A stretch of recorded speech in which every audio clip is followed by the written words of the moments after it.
Cek cek masuk. Masuk, Kang.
Bismillahirrahmanirrahim.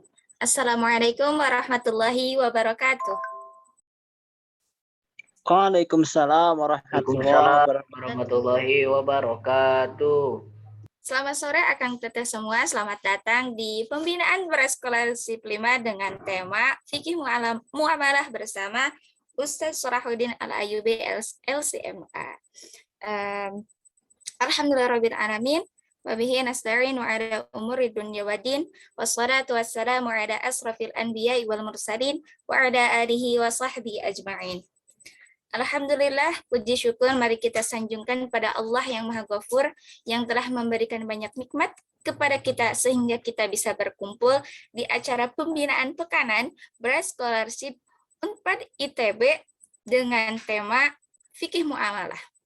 Shalawat berserta salam semoga tercurah limpahkan pada Habibana wa Nabiyana wa Rasulana Muhammad Sallallahu Alaihi Wasallam, kepada keluarganya, sahabatnya, tabi'in dan tabi'atnya, dan semoga sampai pada kita selaku umatnya dan mendapatkan syafaat yaumil qiyamah. Amin Allahumma amin.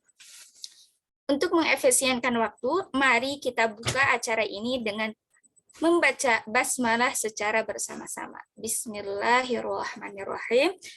Dan untuk memberkahi acara ini, mari kita buka juga dengan tilawah yang akan dilantunkan oleh Kang Endang Kurniawan.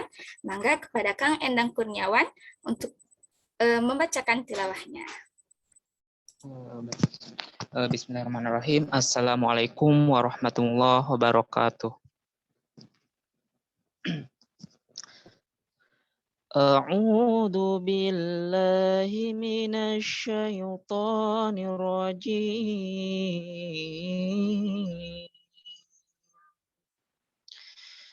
Bismillahirrahmanirrahim. Fama amana li Musa illa dzurriyyatum min qaumi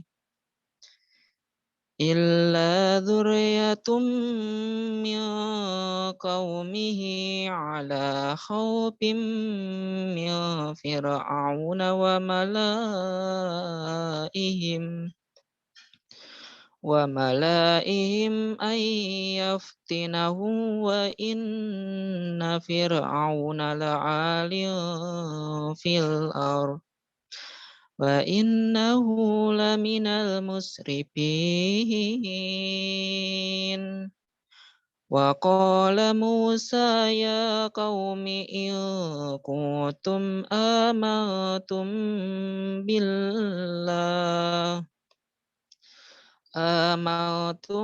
بالله فعليه توكلوا إن كنتم مسلمين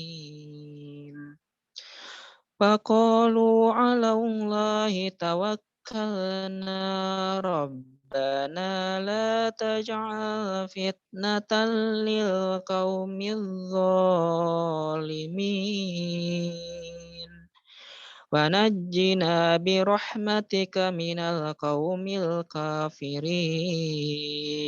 صدق الله العظيم.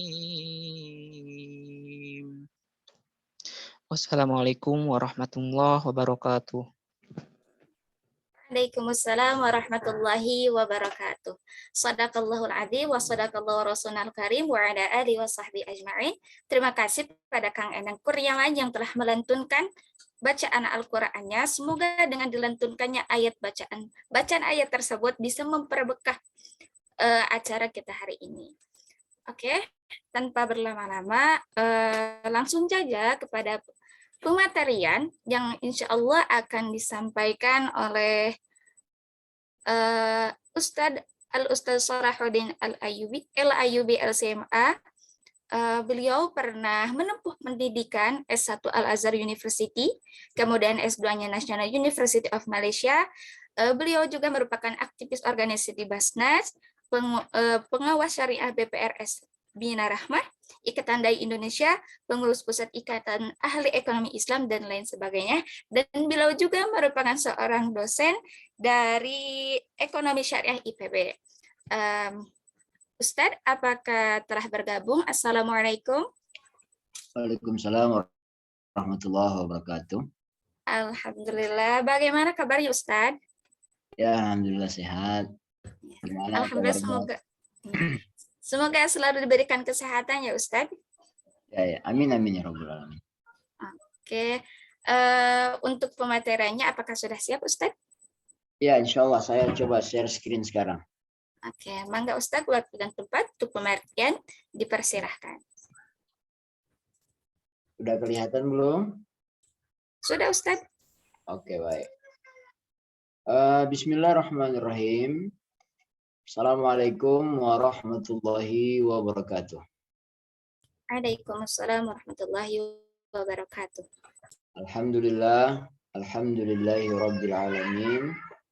Wassalatu wassalamu ala Rasulillah Muhammadin sallallahu alaihi wasallam wa ala alihi wa ashabihi ajma'in, amma ba'd.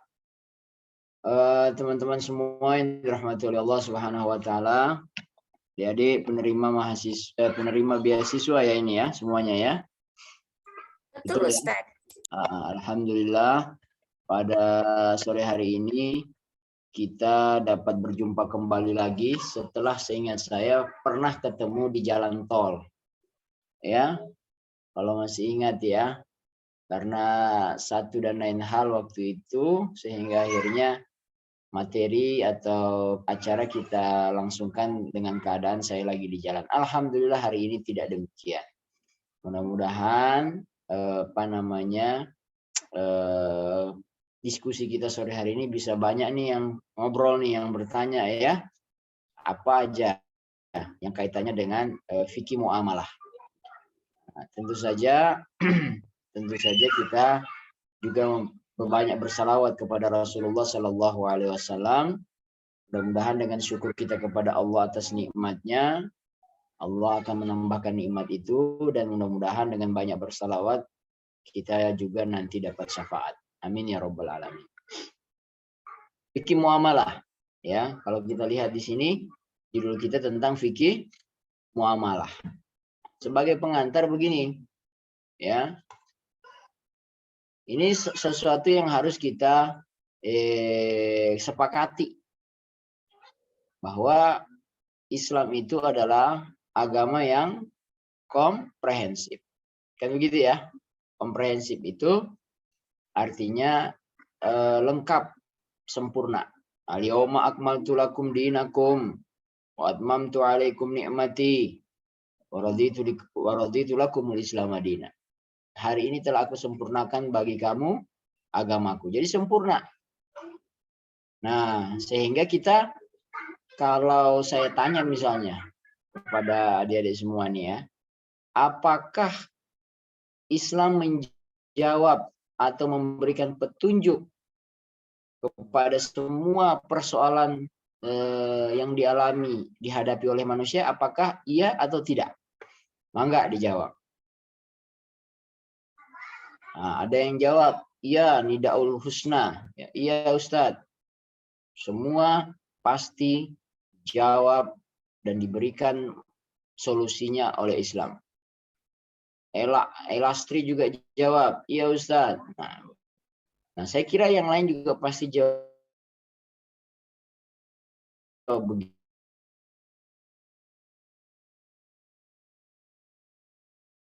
Tolong berikan kepada kita semua sore hari ini dalil tentang atau ayat ataupun hadis misalnya tentang cara membuat cilok. Cara membuat cilok.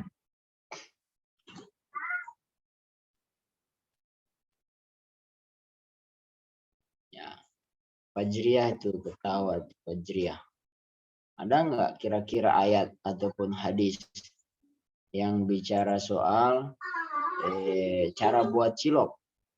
Nah, ada nggak? Kalau nggak ada, tadi bilang bahwa semua pertanyaan pasti bisa dijawab oleh Al-Quran.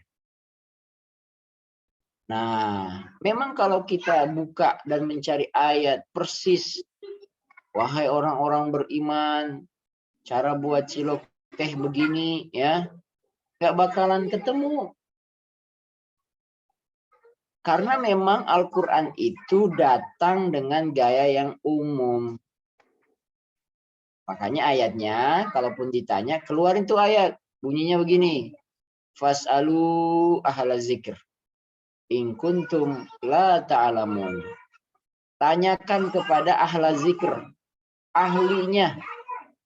Jika kalian tidak tahu akan suatu persoalan. Jadi kalau mau cari tahu cara buat cilok, berarti tanya sama pedagang pembuat cilok, dia pasti tahu. Jangan tanya sama saya nggak bakalan bisa jawab juga, ya. Jadi Al-Quran menjawab dengan jawaban yang umum saja, yang global, ya. Tetapi bahwa Al-Quran menyelesaikan semua persoalan, ya. Nah, itu cuma contoh kecil saja, adik-adik ya. Nanti pertanyaannya bisa kalau di fikih muamalah, apa itu kartu kredit?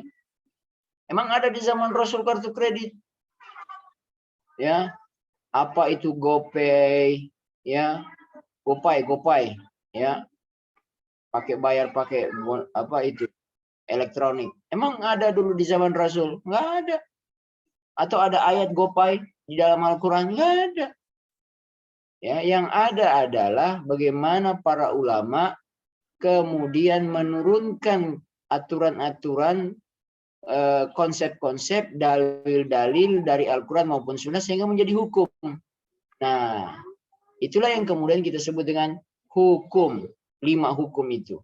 Ya, wajib, haram, sunnah, makruh, tengah-tengahnya mubah. Gitu ya.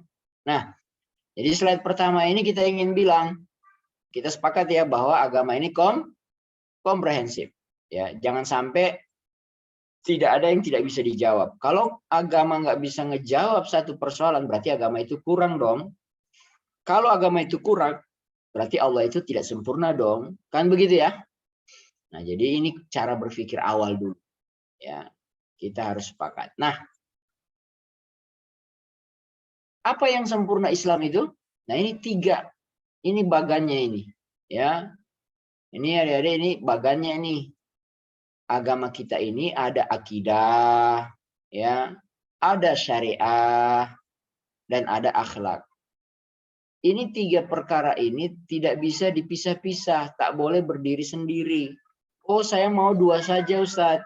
Saya mah yang penting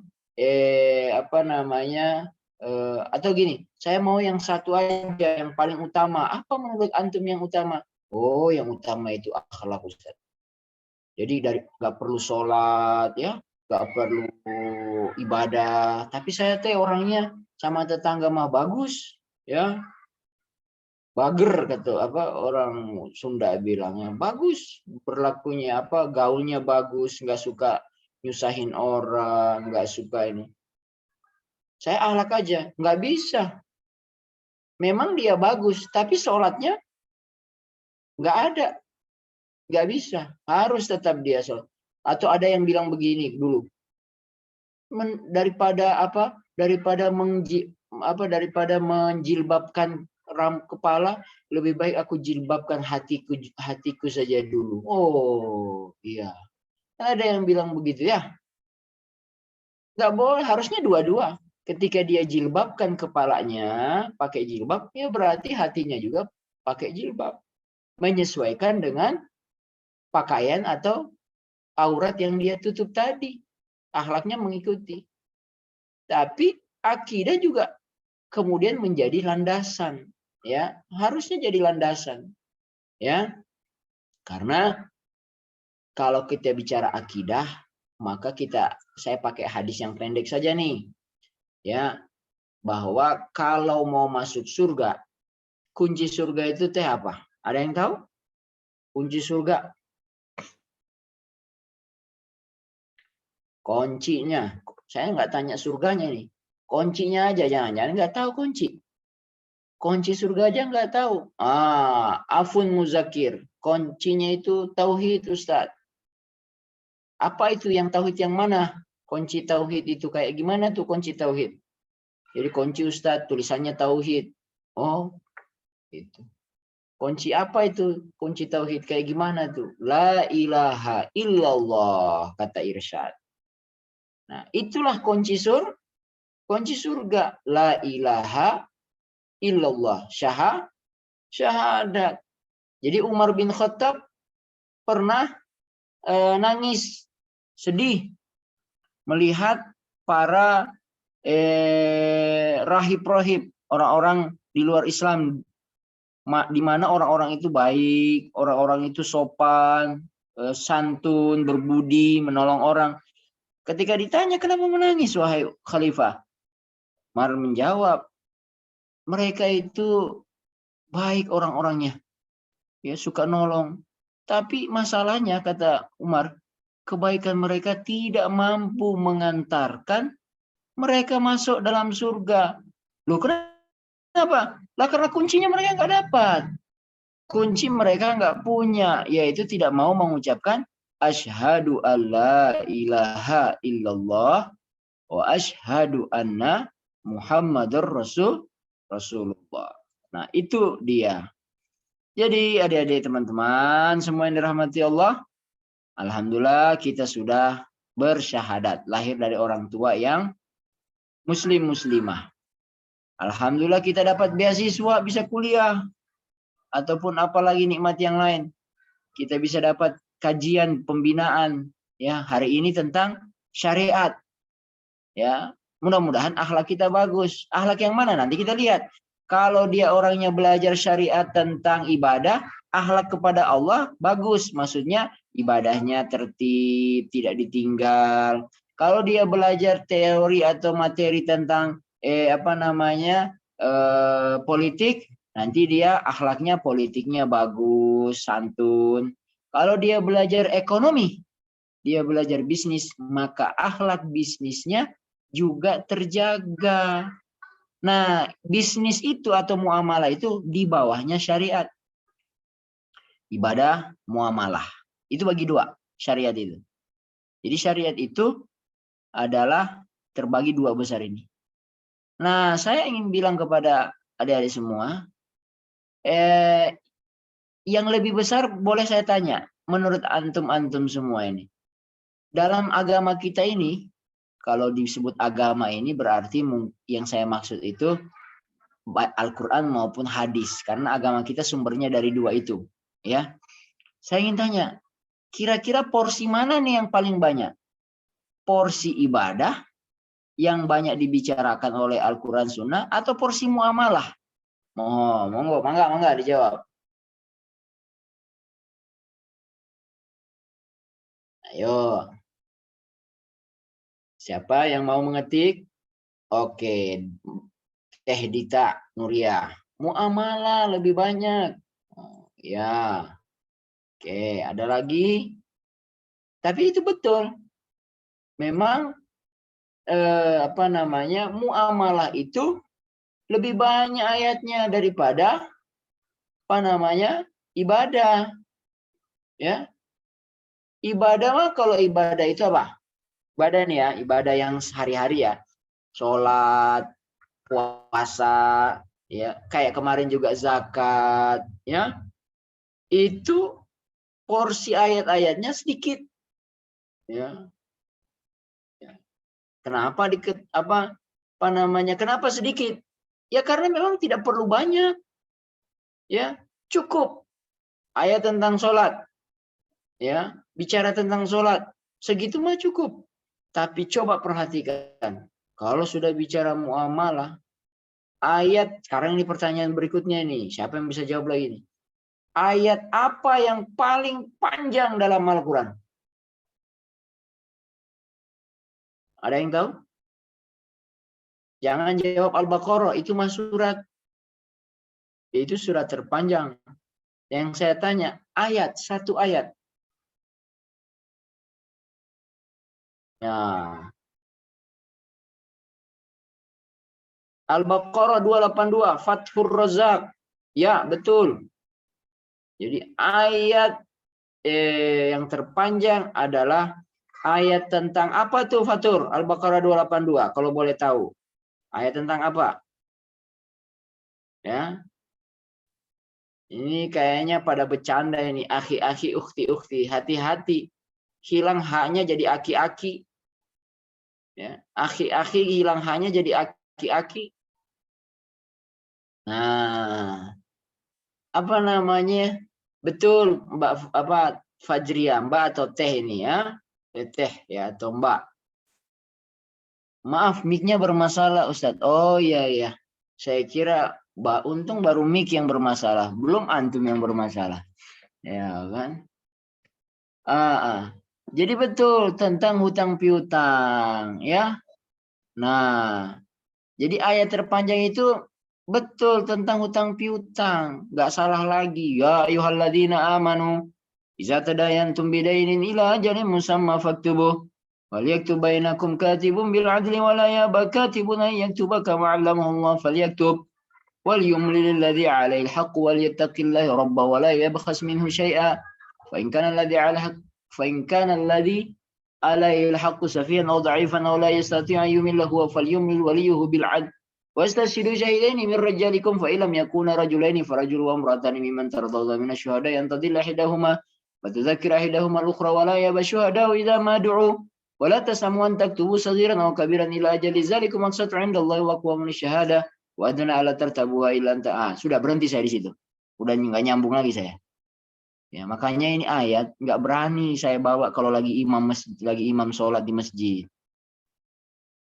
Ustadz mau sholat yang pendek, oh boleh. Satu ayat saja, oh boleh. Pakai ayat ini satu halaman. Ya. Cuman kalau dia ketahan di tengah-tengah, mau balik lagi, panjang lagi. Jadi akhirnya kalau udah ketahan, pindah akhirnya kul huwallahu ahad, Allahus samad, lam yalid wa lam yulad wa lam yakul lahu kufuwan ahad. Ya. Lama udah ini ayat ini saya nggak ulang-ulang. Memang panjang. Dan ayatnya agak susah. Nah, jadi kita kembali lagi ini sedikit supaya tidak serius-serius teing ya. Belajar itu harus gembira ya. Oke. Nah, jadi kalau sudah masuk muamalah ada pidana, ada politik, ya budaya, ya sejarah, termasuk ekonomi atau finansial. Ekonomi atau finansial itu ada bicara bank, ada bicara asuransi, mau bicara pasar modal, atau leasing, atau pegadaian, atau sektor real. Nah, kira-kira yang Yang kalian pernah belajar dari yang hitam-hitam di bawah itu yang mana? Tuh, ini kalau mau belajar fikih muamalah itu luas. Mau bicara bank, mau bicara asuransi, mau bicara pasar modal. Saya pun tak bisa menguasai semuanya nih. Ya, memang selama ini kalau kita sebut syariat-syariat, banyak yang kita bicarakan itu bank syariah. Jarang orang bicara tentang pasar modal syariah. Jarang orang bicara, terlalu banyak didiskusikan soal pegadaian syariah. Padahal itu juga penting. Nah, jadi syariat-syariat inilah muamalah ini banyak sekali. Nah, silakan kalian kalau ada pertanyaan.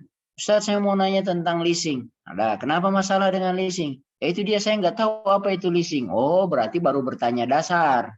Nah, Ustaz, saya mau tanya tentang pegadaian. Loh, kenapa? Apa yang digadaikan? Ya hati saya tergadai di orang lain. Oh, itu urusan bukan muamalah.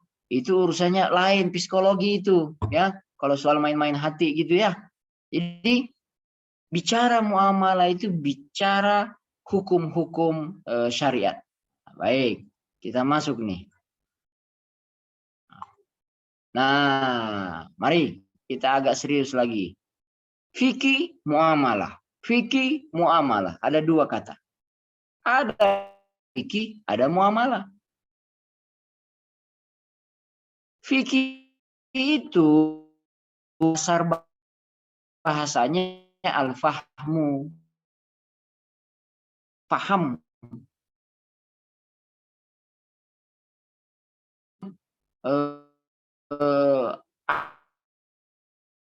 Ahli fikih. Berarti dia ini paham dan fikih. Kalau tak tentang tak sama angkat kaki urusan ini. Aduh. Saya harus buka buku dulu. Bilang, loh, katanya lulusan Al-Azhar.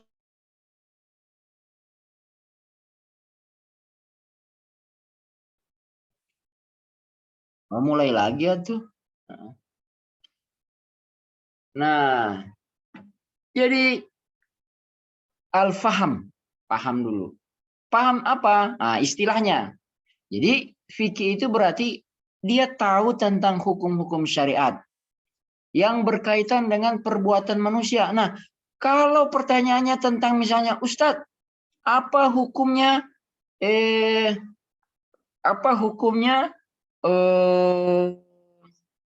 apa ya? Kasih contoh yang nggak benar ya, apa ya? Yang tidak ada kaitannya dengan manusia. Muamalah, fikih muamalah. Oh ya, Ustadz, apa hukumnya menikah dengan jin? Ya, misalkan begitu. Menikah dengan jin. Saya bilang, mohon maaf, kalau pertanyaannya tentang menikah dengan jin, itu nampaknya bukan bagian fikih. Itu bagian akidah. Kalau mau dipaksa jawaban fikih, nampaknya juga gampang. Tak boleh. Tak boleh menikah dengan jin. Pakai jin aja nggak boleh loh. Pakai jin itu nggak boleh. Ya kan? Setuju apa tidak? Pakai jin. Iya nggak boleh. Kan ada ayatnya. Surat jin. Dilarang kita manusia untuk berhubungan dengan jin. Minta bantuan kepada jin. Lagian kalau kita pakai jin, pakai celana jin, ya, jinnya pakai celana siapa? Celananya kita pakai, dia pakai celana siapa? Kan gitu repot, ya kan? Jadi apa namanya? Yang bicara soal fikih itu adalah hukum yang berkaitan dengan perbuatan manusia yang telah dewasa. Ah, ini lagi, telah dewasa. Ustadz, saya mau nanya apa? Apa hukumnya adik saya yang usia 3 tahun beli permen di warung ini? Saya bilang nggak bisa. Itu langsung saya jawab gampang. Batal. Hukumnya batal. Ya jual belinya batal. Loh kenapa Ustadz? Dia itu masih kecil. Nggak bisa tuh, nggak sah. Ya. Dan berakal sehat. Juga nggak boleh nanya. Ustadz, apa hukumnya membeli saham dari orang gila? Antum yang gila. Masa berjual beli sama orang gila? Tidak sah gitu loh. Ya. Jadi fikih itu harus kaitannya hukum yang dengan manusia dewasa, akalnya sehat. lalu diambil dari dalil terperinci. Nggak bisa misalnya begini. Tiba-tiba ada yang ngomong begini di antara kita. Saham, bermain saham itu nggak boleh. Dia ngomong begitu misalnya. Nggak boleh. Kita balikin, kita nanya sama dia itu. Tolong jelaskan. Yang Anda maksud nggak boleh itu apakah wajib jatuhnya, apakah sunnah, atau apakah haram atau makruh atau mubah? Ustaz, saya kan nanya, saya bilang nggak boleh. Oke, kalau nggak boleh itu dalam Islam itu, dalam hukumnya Islam hanya dua kemungkinan nggak boleh itu. Nggak bolehnya haram atau nggak bolehnya makruh. Betul nggak? Benar nggak? Sudah belajar apa itu makruh apa haram? Haram itu sesuatu yang kalau dilakukan berdosa, kalau ditinggalkan pahala. Makruh itu kalau dilakukan tidak mengapa, kalau ditinggalkan dapat pahala. Nah, dia bilang kalimatnya tadi, hukum bermain, dia bilang begini, bermain, membeli, jual beli saham tak boleh. Kan jadi heran, kan kita penasaran, nggak bolehnya ini mah jatuh ke makruh atau jatuh ke haram. Kan begitu ya? Sama dengan tanya, apa hukumnya merokok? Kan bisa dua pendapat ulama. Ada yang makruh, masih memakruhkan, ada yang mengharamkan. Kan begitu. Nah, jadi belajar itu tentang definisi. Nah, muamalah. Apa itu muamalah? Muamalah itu dari dari wazan timbangan bahasa Arabnya mufa'alah. Artinya ada saling bertindak.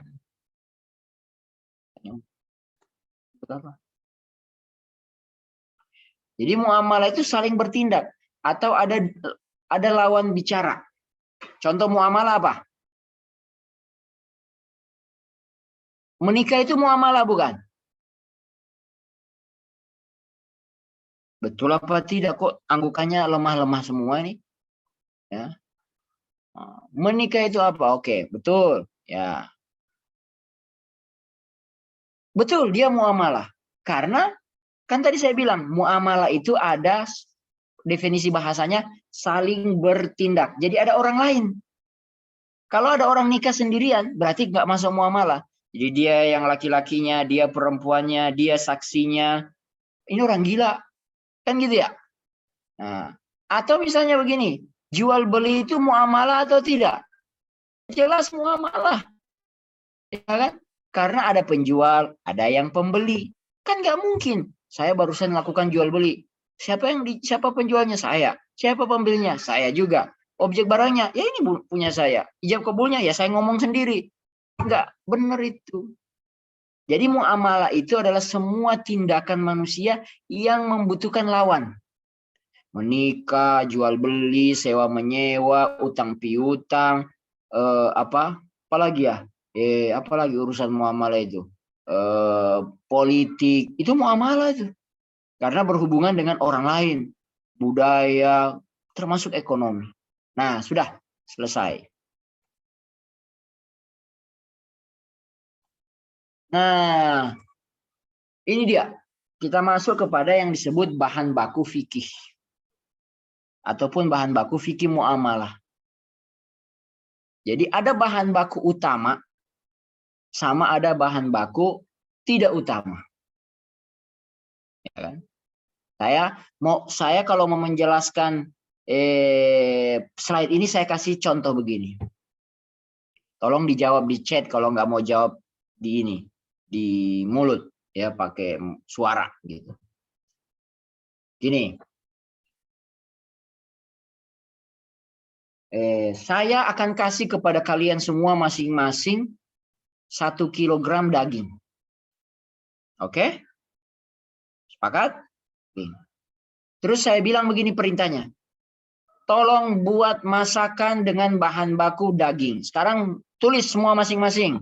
Mau masak apa? Silakan di chat. Pakai bahan baku daging tadi yang saya kasih. 1 kilo itu. Ada yang jawab semur. Ada yang jawab rendang. Ada yang jawab rendang. Ada yang jawab sop.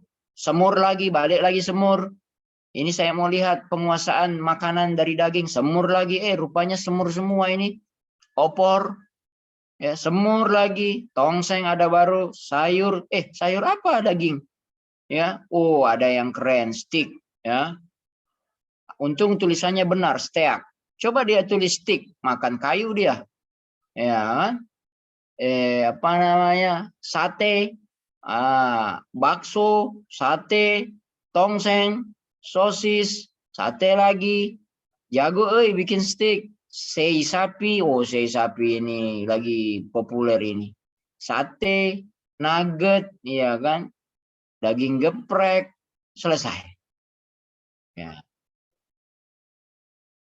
Jadi rupanya kalian ini sampai segitu. Coba kalian hitung sendiri itu jawaban. Itulah pengetahuan makanan kalian dari daging. Ya. Oke, baik.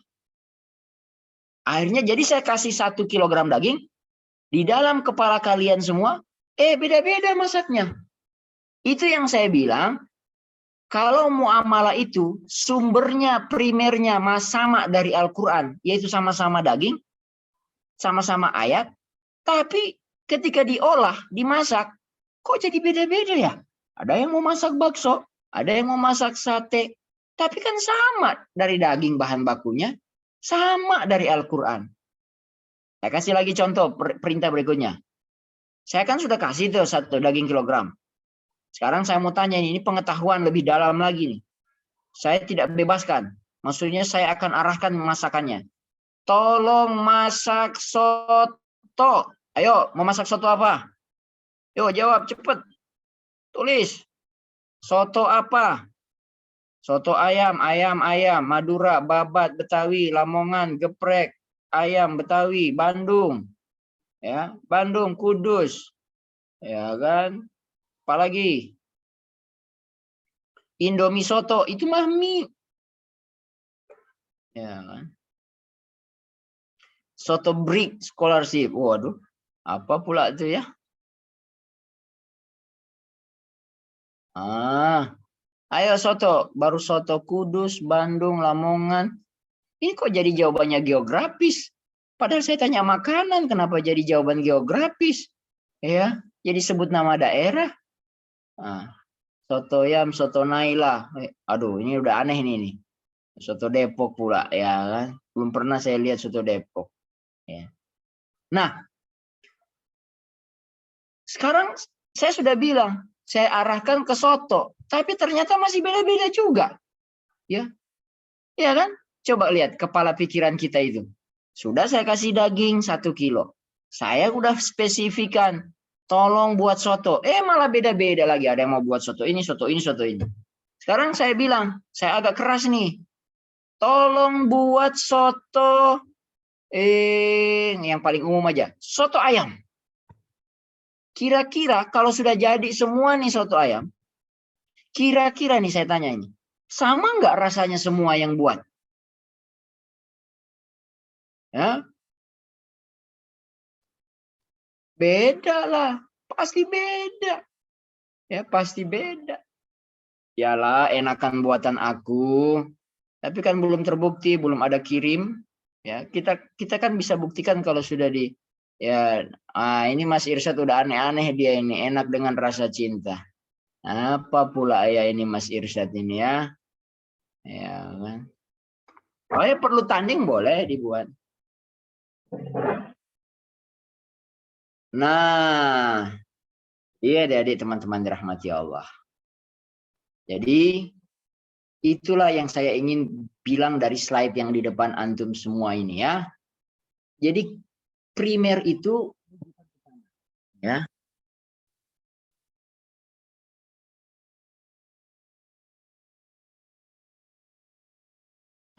Ya, jadi teman-teman, adik-adik, primer kita itu harus dari Quran. Kalau nggak ketemu di Quran, cari di sunnah.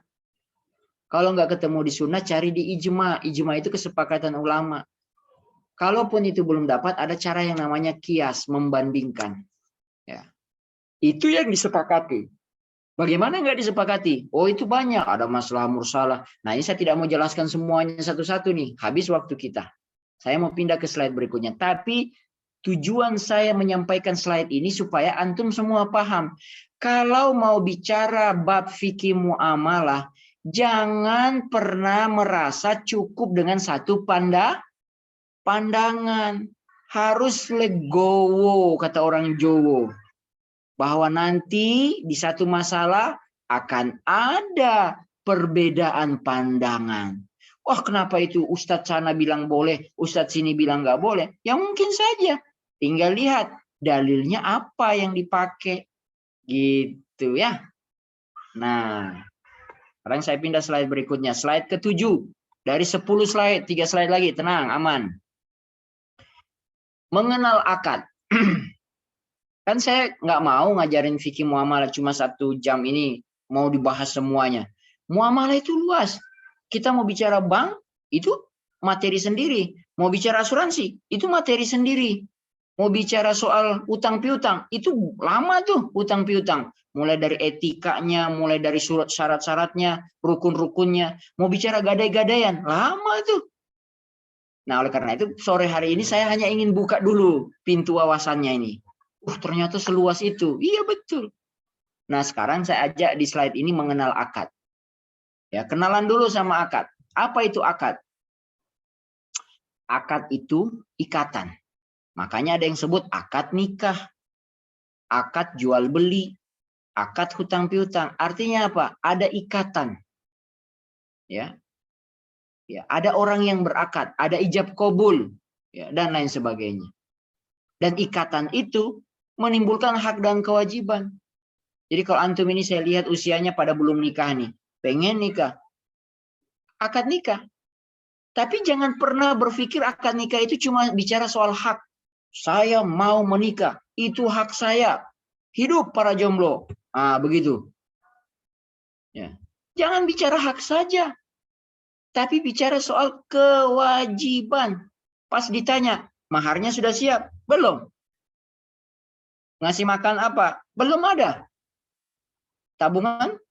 Baru sedikit. Sudah siap punya anak? Belum. Bisa masak nggak untuk suami? Paling masak soto, itu pun Indomie soto Indomie. Ya. Bisa nggak nanti merawat dan mendidik anak? Aduh, itu belum. Berarti belum siap.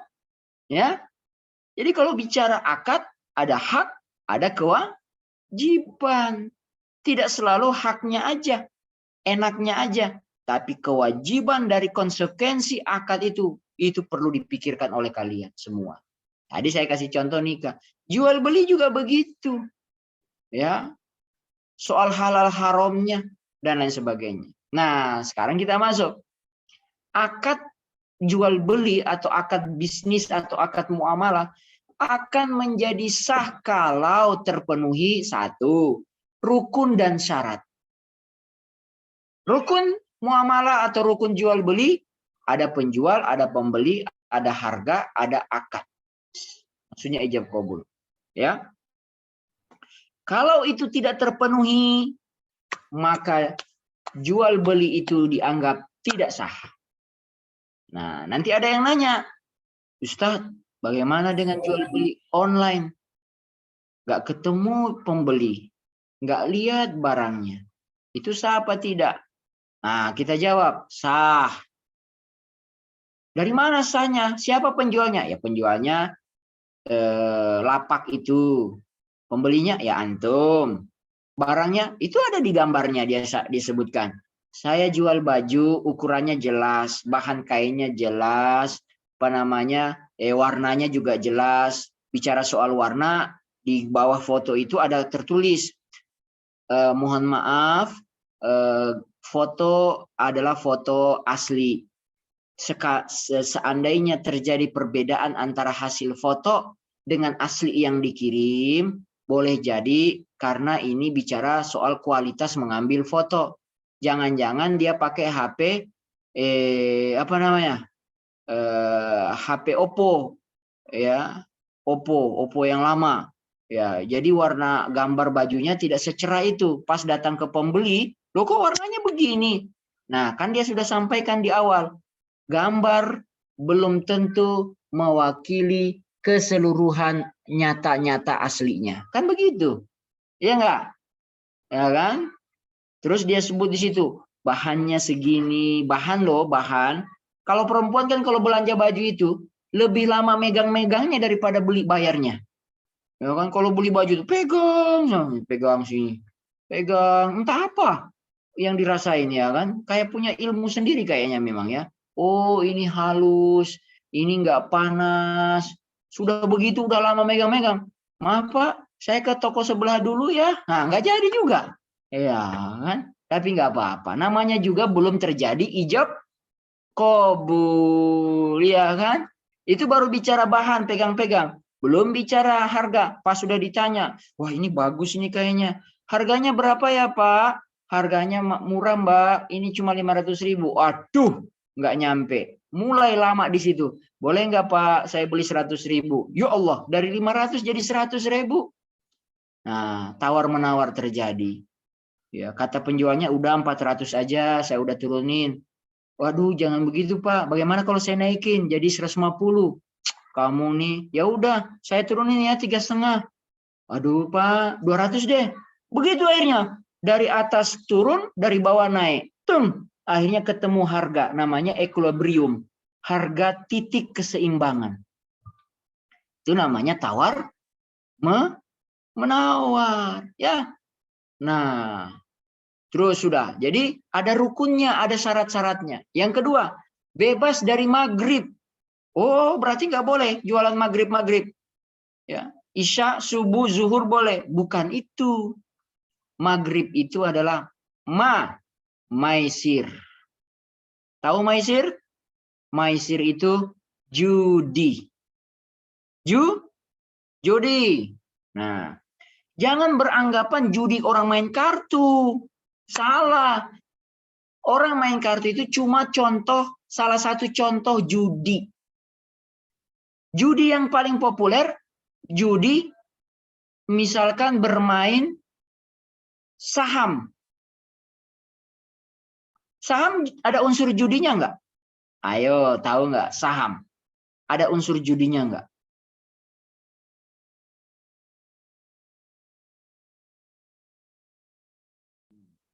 Coba ditulis. Saya baca.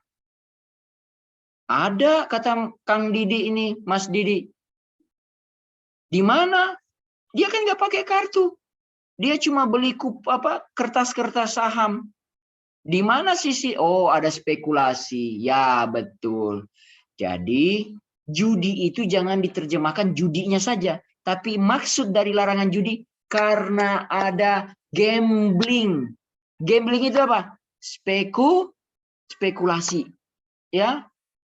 Kalau orang beli saham itu hari ini, saham, dia buka di harga pagi, dia beli di pagi hari jam 9, tapi dia bilang, harga asli yang harga disepakatin, jangan yang pagi, nanti sore pas mau tutup bursa saham jam 5.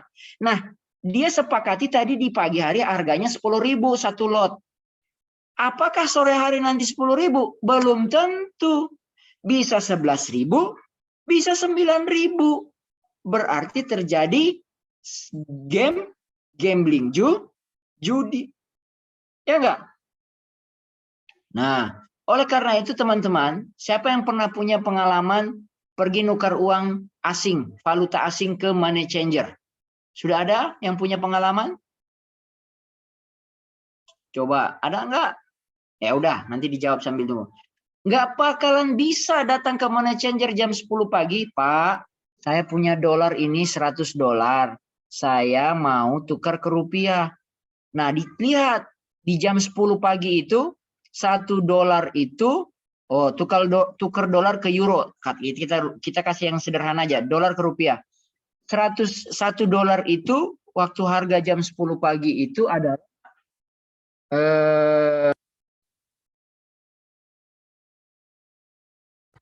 1 dolar itu sama dengan 10.000 katakanlah. Berarti kalau 100 dolar, 100 kali 10.000 1.000.000. Jam 10 pagi. Terus antum bilang begini sama penjaganya, Pak, boleh nggak saya tukar sekarang kasih uang 100 dolar, tapi jangan kasih saya sekarang rupiah. Nanti rupiahnya pas harga yang sore pas Bapak mau tutup, pasti digebukin tuh, diusir. Pertama apa? 1, melanggar peraturan. Yang kedua, di situ ada judi. Bisa saja harga dolar jadi 11.000, bisa saja harga dolar jadi 9.000. Itu untung-untungan. Nah, itu yang nggak boleh. Ya, jadi maisir. GH, mag. GH-nya apa? Goror. Apa? Goror. Apa itu goror? Goror itu sesuatu yang tidak jelas. Sesuatu yang tidak jelas. Contoh begini, saya kasih contoh ya. Pernah ke kamar mandi. Saya mau sebut kolam renang jadi kamar mandi. Pernah ke kolam renang kan? Pernah. Harga tiketnya berapa? Misalnya 20.000 harga tiket masuk. Ada nggak aturannya begini? Tiket 20.000 hanya boleh berada di dalam kolam renang selama 2 jam. Dan air yang digunakan adalah sebanyak berapa galon. Pokoknya ukuran air lah. Jadi ditentukan sampai sedetil itu supaya nggak goror, supaya nggak, semua harus jelas. Ada nggak kolam renang kayak begitu? Kalau ada, nggak ada yang mau datang. Kenapa? Ribet, ya nggak? Ribet. Nah, lucunya adalah, bukan lucu, faktanya adalah masing-masing semua sama bayar 20.000. Tapi ada yang baru masuk 10 menit lalu udah keluar. Ternyata waktu dia masuk dipanggil sama orang tuanya, pulang. Ya kan? Ada tamu, pulang. Akhirnya 20.000-nya cuma 10 menit. Ada yang dari buka sampai tutup dia ada di situ terus. Ya kan? Entah apa dia buat di dalam kolam renang itu. Ya. Makan, tidur, berenang, makan, tidur, berenang. Kayaknya begitu. Apa jangan-jangan dia sambil makan, sambil tidur, sambil berenang? Ya kan? Ya kan? Nah, beda kan? Nah, kalau urusannya contoh seperti tadi yang saya sampaikan, itu yang disebut dengan goror yang masih bisa diterima. Kenapa masih bisa diterima? Ya memang nggak bisa dihindari. Tapi kalau gorornya adalah ketidakjelasan yang masih bisa dihindari. Contoh, harga barang iPhone, ini kan saya baru lihat tadi ada video di Instagram. Saya lihat di Instagram. Ada seorang suami kepingin bahagiain istrinya, entah ada mungkin ulang tahun. Dia datang ke counter HP. Terus dia bilang, istrinya bilang, saya mau iPhone 13. iPhone 13. Kata suaminya, suaminya ini mengira, ya semahal-mahal HP iPhone paling 10 juta gitu dia. Ya kan? Langsung dia bilang sama penjualnya, udah Pak, dikeluarin tuh HP iPhone. Belum nanya harga tuh, belum nanya harga. Suaminya bilang, bukalah, kita mau lihat. Kan kalau buka itu dirobek kotaknya, itu kan artinya tanda sudah membeli. Nah, setelah dibuka, bagus sekali HP-nya. Pas ditanya harganya 20 juta, Pak. Lemes dia itu di video kelihatan. Ya, langsung lemes tuh suaminya. Nah, itu contoh goror, ya. Bagaimana goror di harga, ya. Goror di harga. Ya. Atau misalnya goror di barang. Ada orang jual barang ke antum. Barangnya itu ada di negeri entah berantah. Goror lagi. Ya, goror lagi. Oke, yang terakhir namanya riba.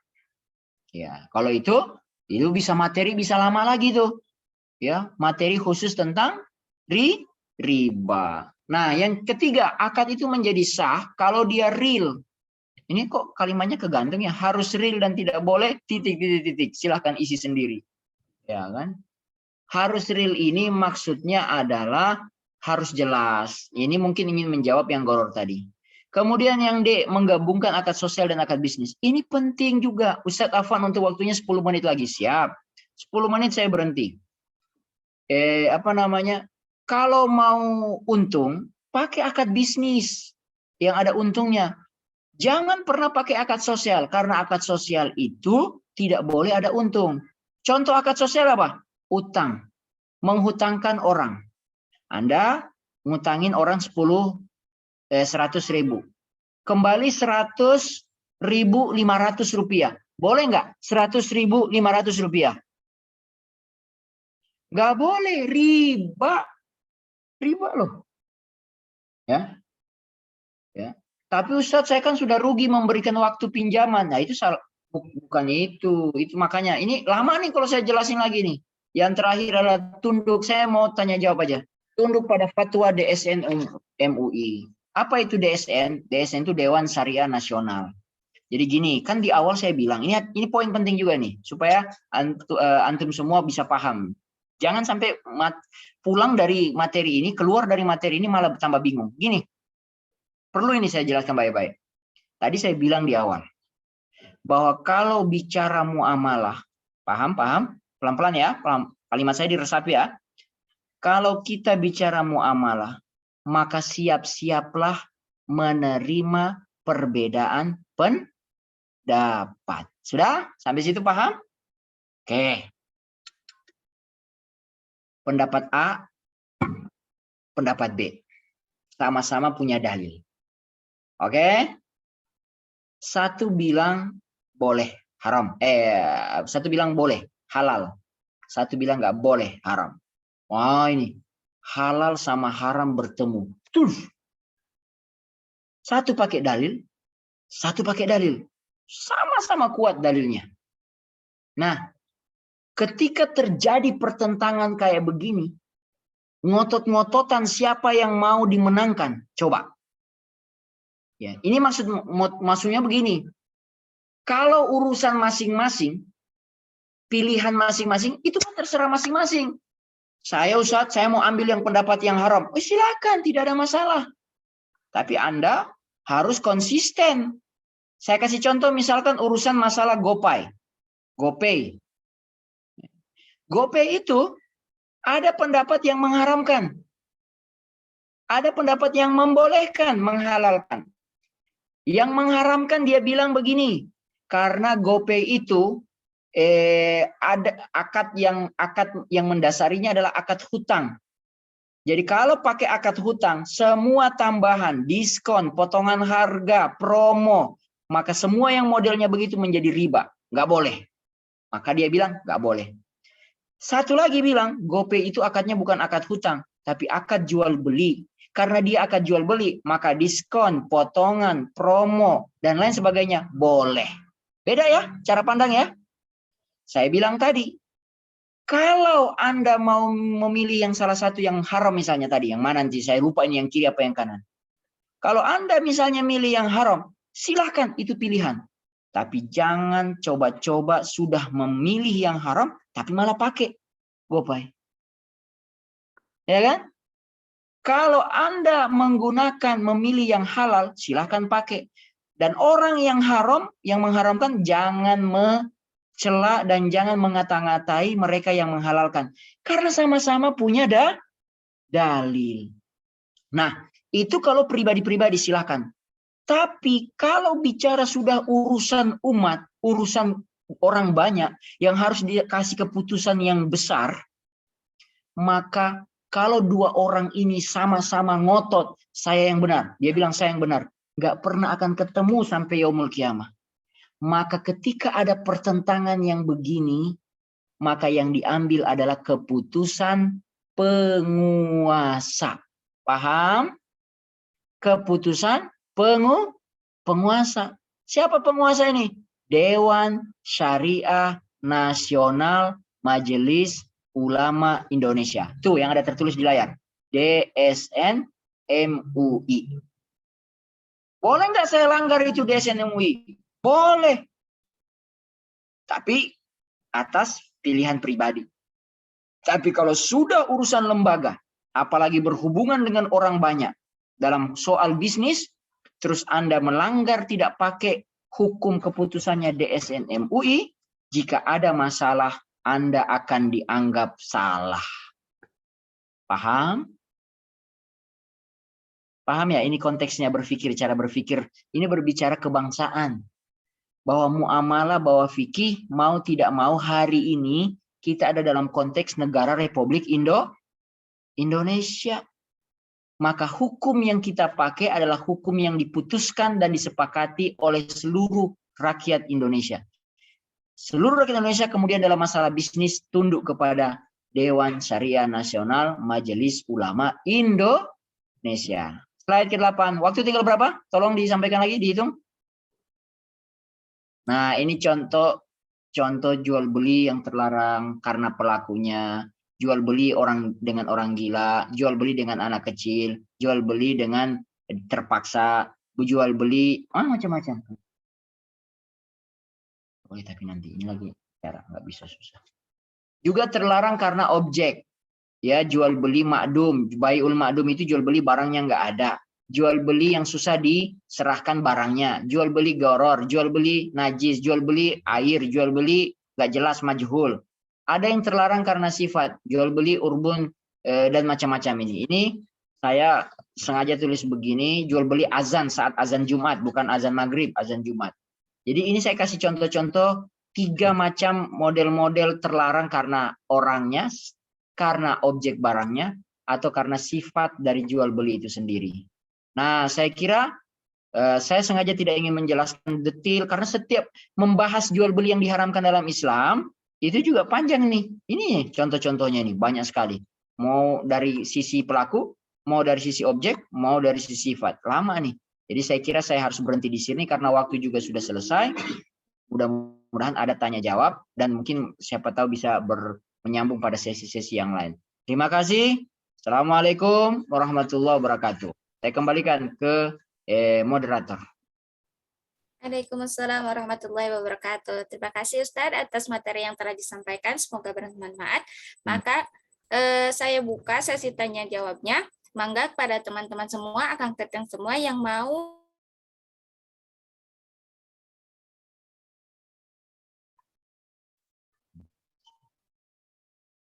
Oke, bismillah. Mungkin saya mau nanya Ustadz. Ya, silakan.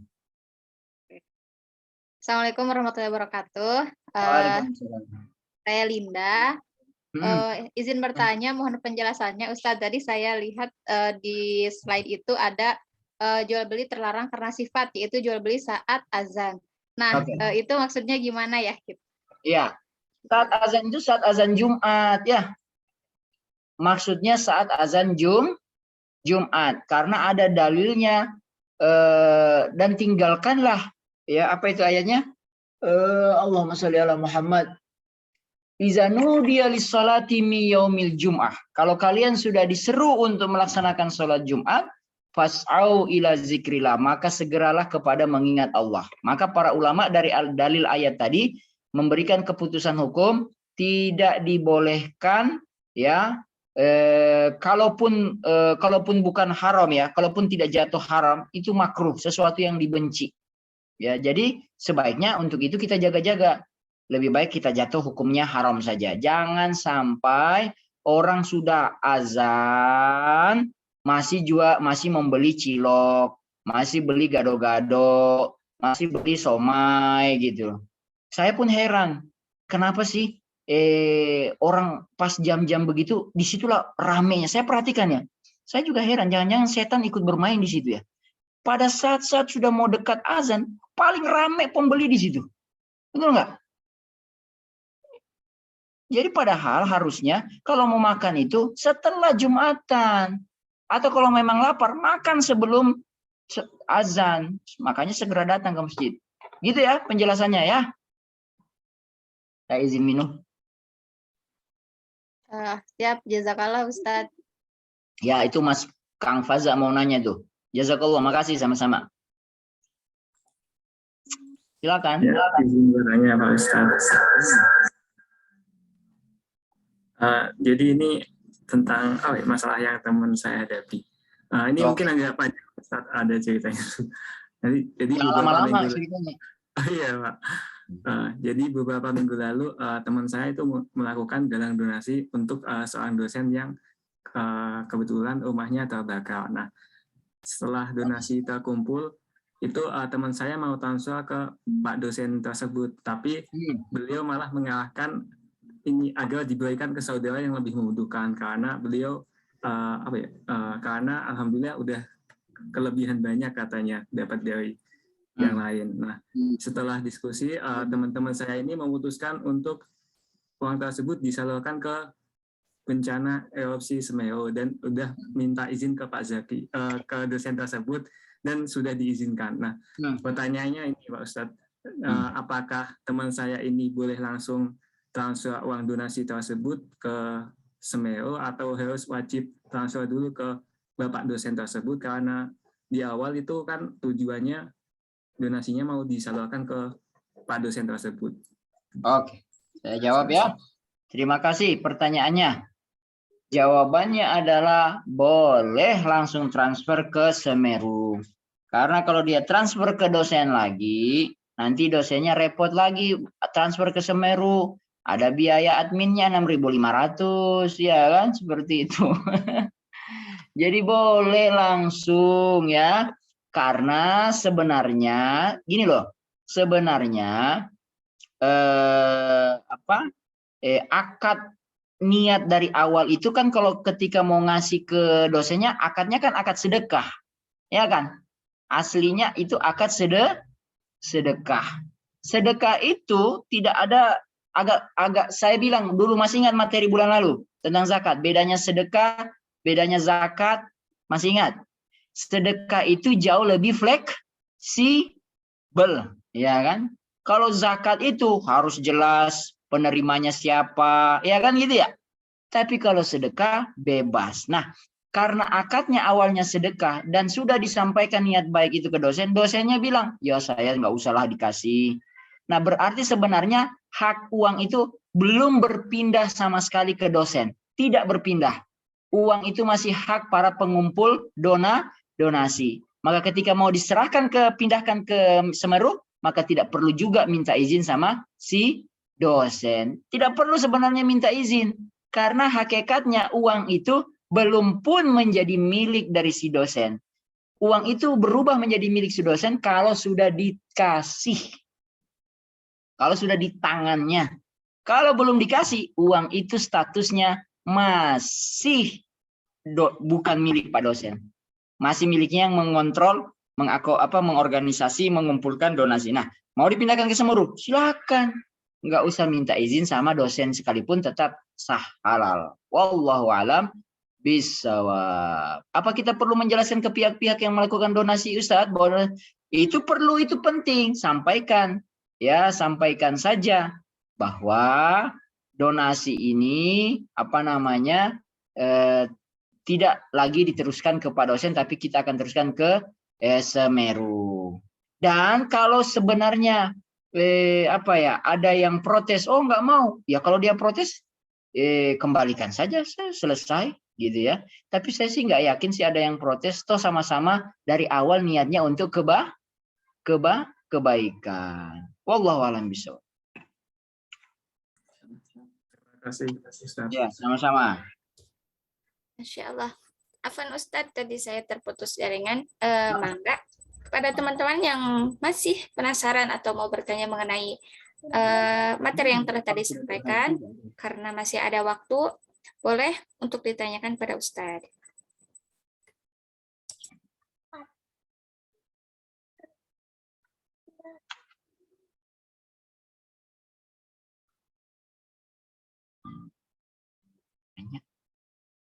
Oke.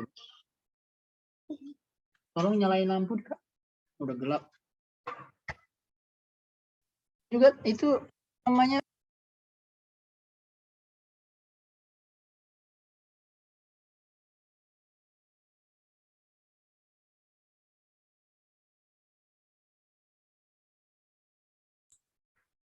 Oke, mungkin dari teman-teman semua tidak ada atau belum ada yang akan ditanyakan kembali.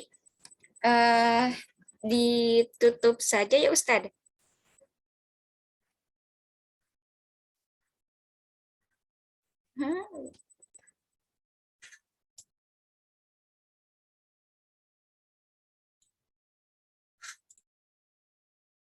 Oke, gimana? Masih ada?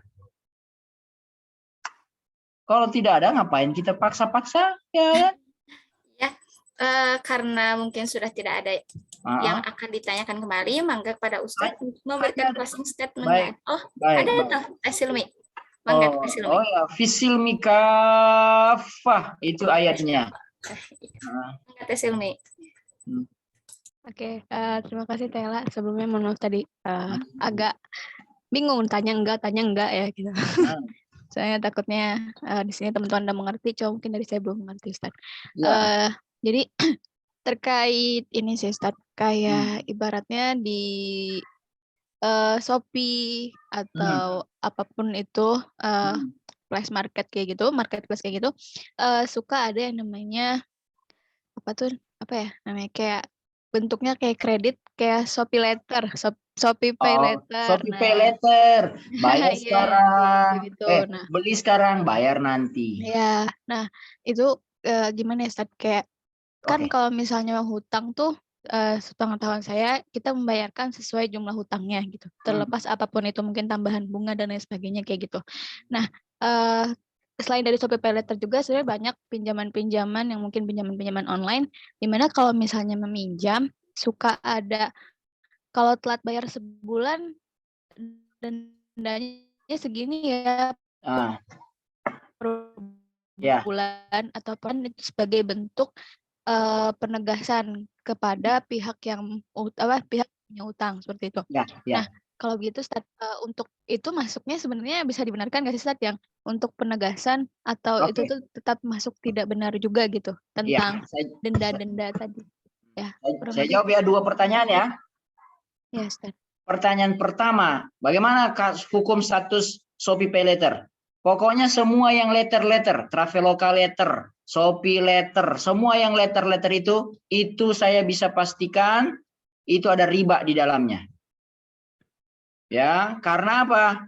Karena harga yang akan dibayar oleh kita lebih mahal, pasti akan naik. Logik aja dong, dia kasih jasa bayar nanti, tentu pasti ada yang dia inginkan kan? Dalam bisnis, apa yang dia inginkan? Money, untung lebih banyak. Jadi kalau Anda bayarnya nanti, saya naikin harganya. Udah, itu riba namanya.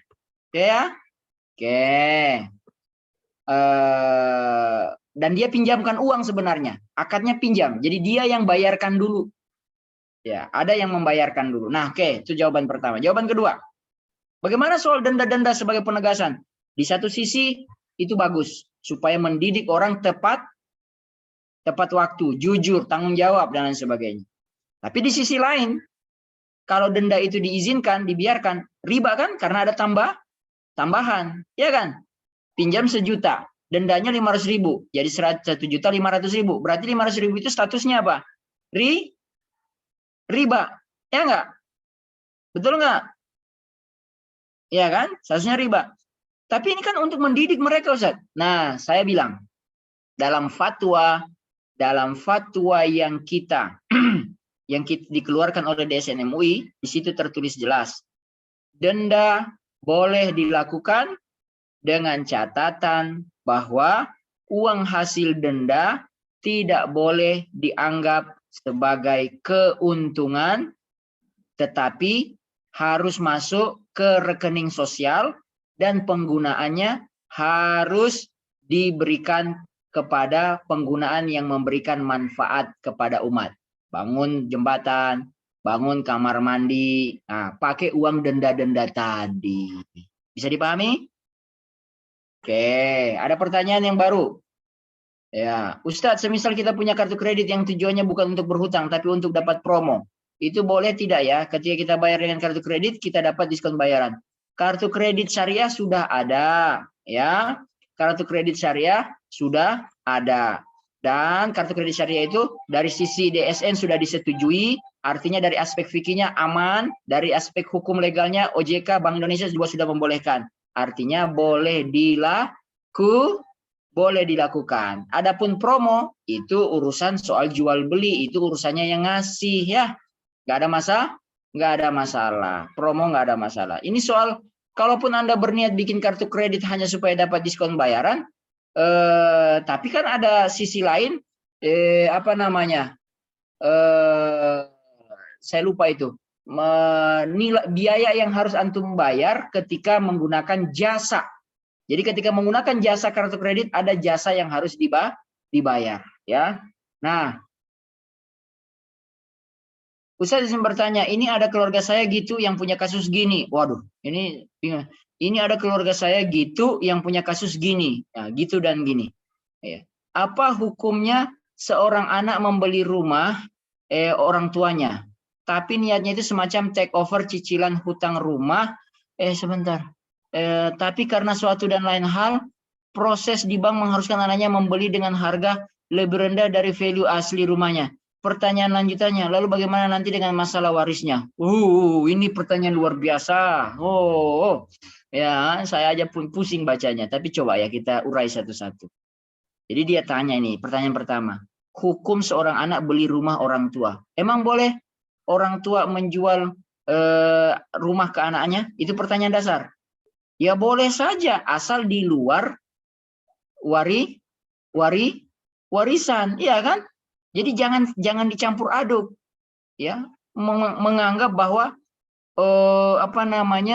menganggap bahwa hartanya orang tua itu harta kita yang berhak kita warisi. Belum tentu. Namanya harta warisan itu akan menjadi saya ulangi. Sesuatu harta akan menjadi namanya warisan kalau sudah di tangan dan orang tua sudah meninggal. Selama belum meninggal dan belum di tangan, nggak ada istilah uang warisan, harta warisan. Paham?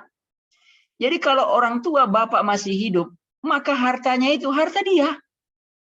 Dan ketika itu harta dia, mobil dia, motor dia, rumah dia, dia mau jual kepada anaknya, sah-sah saja. Tidak ada masalah. Tapi saya yakin, jualnya pasti akan lebih banyak kasih sayangnya. Kalau di luar sana dijual 100 juta, ya mungkin dijual sama anak 75 atau 50 juta. Sekalian mendidik anak untuk bertanggung jawab. Gitu. Terus pertanyaan berikutnya. Take over, tapi karena suatu dan proses di bank mengharuskan anaknya membeli dengan harga lebih rendah. Kalau ini sudah terlalu rinci, saya tidak tahu apa yang dilakukan oleh bank dengan keputusan itu.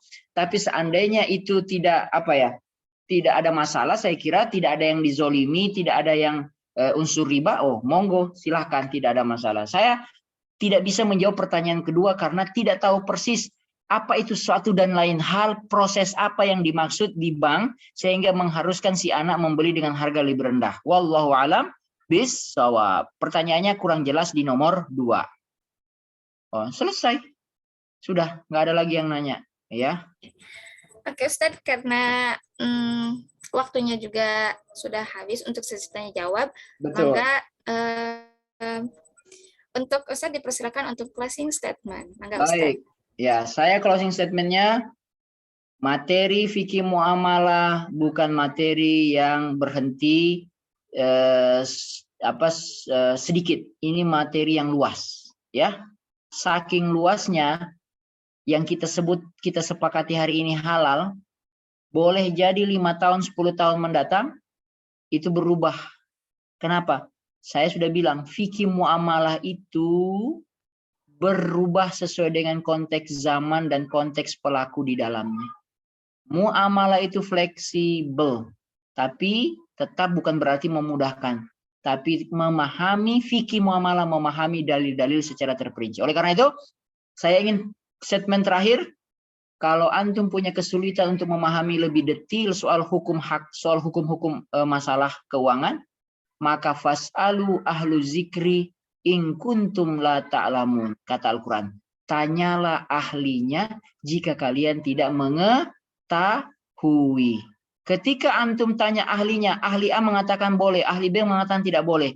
Ketika terjadi pertentangan begitu, yang diikutin adalah dalam konteks kenegaraan yang memiliki standar hukum jelas, dalam hal ini fatwa Dewan Syariah Nasional Majelis Ulama Indonesia, supaya antum selamat dari aspek akhiratnya, juga selamat dari aspek dunianya. Tidak akan disalahkan kalau masuk pengadilan.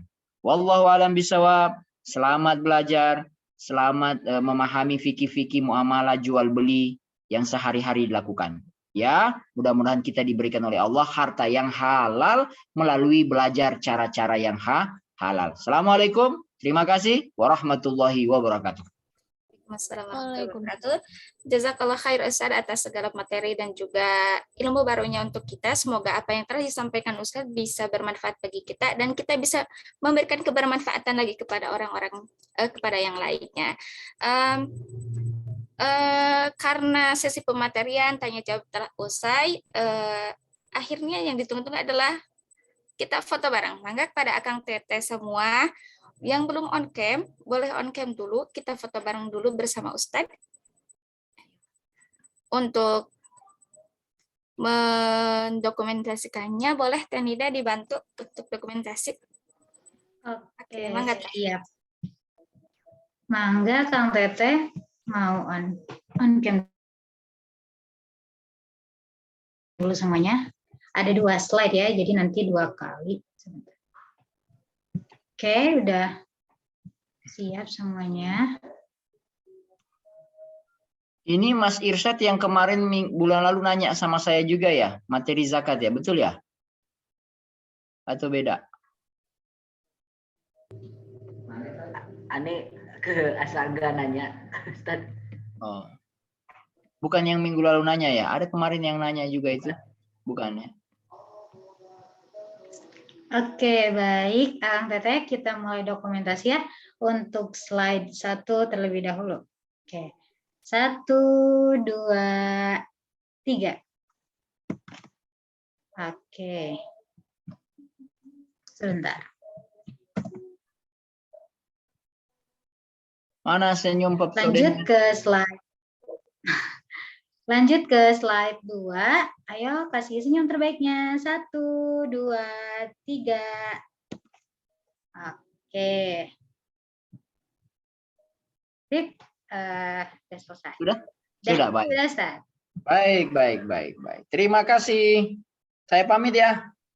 Ya, Ustaz. Ya, Ustaz. Ya. Sampai jumpa lagi. Insya Allah kapan-kapan waktu. Terima kasih, Ustaz. Assalamualaikum. Waalaikumsalam warahmatullahi wabarakatuh. Ya, hatur nuhun. Ya, Ustaz. Alhamdulillahirrabbilalamin. Teman-teman semua, untuk pembinaan pekan hari ini udah selesai. Mari kita tutup dengan bacaan Alhamdulillah bersama-sama. Alhamdulillahirrabbilalamin. Dilanjut dengan doa kifaratul majlis. Subhanakallahumma wa bihamdika asyhadu an la ilaha illa anta astaghfiruka wa atubu ilaik. Akhirul kalam. Wassalamualaikum warahmatullahi wabarakatuh. Waalaikumsalam warahmatullahi wabarakatuh. Jazakumullah.